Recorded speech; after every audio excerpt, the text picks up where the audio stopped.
Hello, it's been a while, but welcome back to the SFL as we're going to talk about what happened in this year's SFL offseason and what's still up to come maybe in the offseason with some trade rumors and stuff.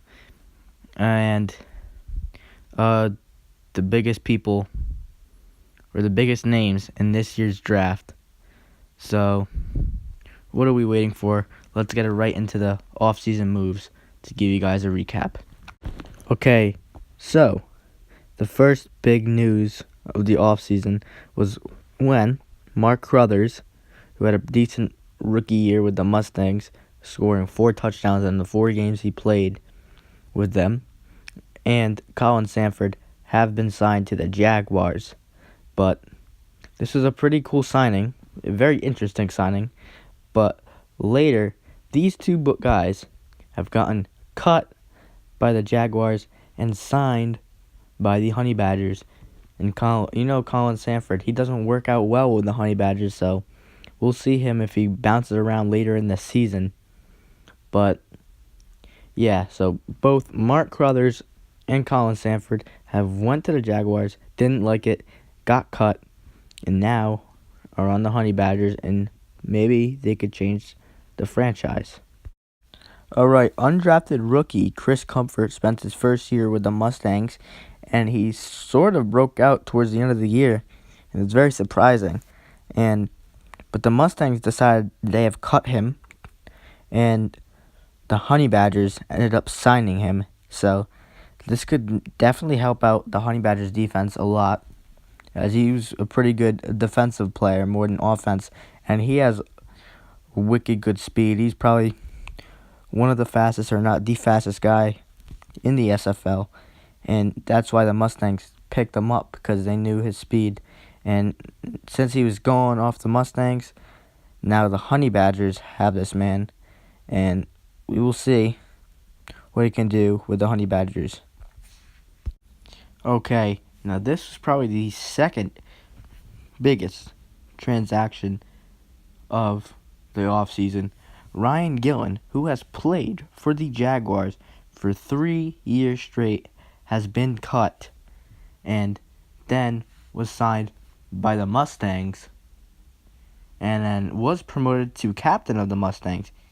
But he only been able to play 1 game in the 2018 season, which was week 1 for the Jaguars.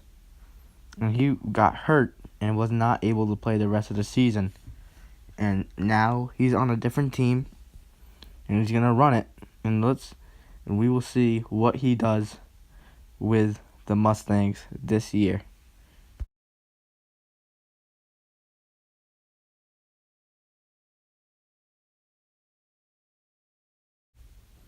Now this was the biggest transaction all offseason. Star wide receiver Max Holroyd, who has played for the Mustangs for 2 years, has been traded to the Jaguars. And this was a great move by Captain Collin, getting a star for this team, because this team needed a lot more weapons. Don't get me wrong, this was a great team.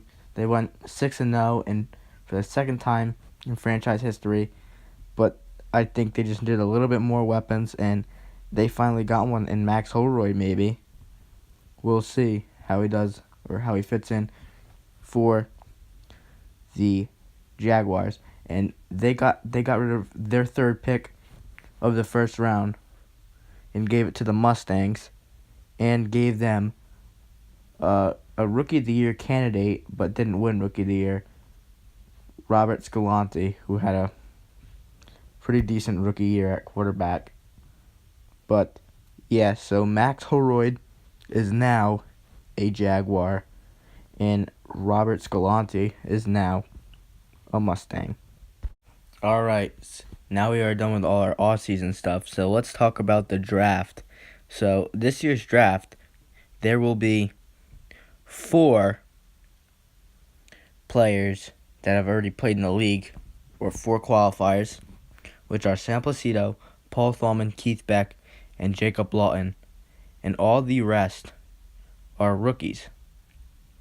So, in Paul's mock draft, your top 3 pick, you'll see Sam Placido as the first pick, and which has been a good player, but hadn't had a great year with the Mustangs. Only limited to 4 games and catching 3 touchdowns. And Edwin Ouimet will probably be one of the best players in the draft, with Chris Olin also at receiver. This draft is basically based on utility this year and the receiving part. And there's not many good quarterbacks. There's only 2 quarterbacks, which are Austin Isaacs and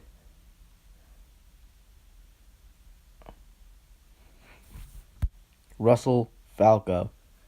The quarterbacks are most likely to be from late second round to undrafted.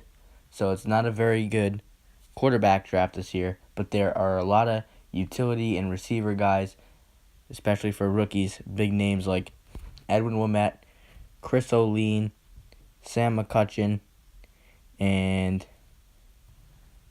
those are the top 3 big guys this year in this draft.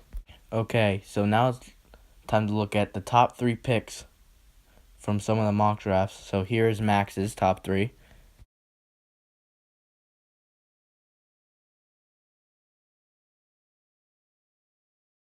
Now here's Nate's top 3.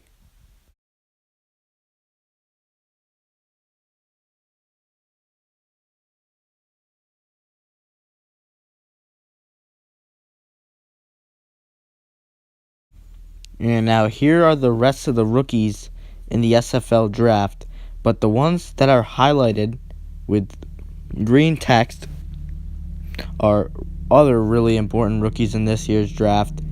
AJ Hitu and Ethan Narducci, they could be late first round picks to early second round picks also.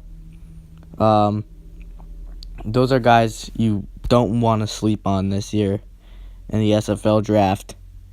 Both receiver, tight ends, both pretty tall. Ethan is in the 6-foot range, and AJ Hitu is almost in the 6-foot range. I think he's 5'11". Pretty big receivers and could be pretty good draft picks if you find them in the second round. Alright, thanks for watching this video. Stay tuned for the draft video. That should be coming out probably tomorrow, hopefully. Yeah, thanks for watching this off-season recap and draft talk. So if you liked it, give it a like, subscribe to the SFL, and also this year we're going to try to do better things. We're going to try to get better quality on our videos, hopefully, and that's going to be the main focus this year, so we could be able to see kind of what's going on better, which we kind of struggled with this year, which we are sorry for that. But next year, or 2019, it's going to be bigger and better. We're going to get better quality, and you don't have to worry about it. We will get that fixed. But anyways, thanks for watching, and subscribe to the SFL.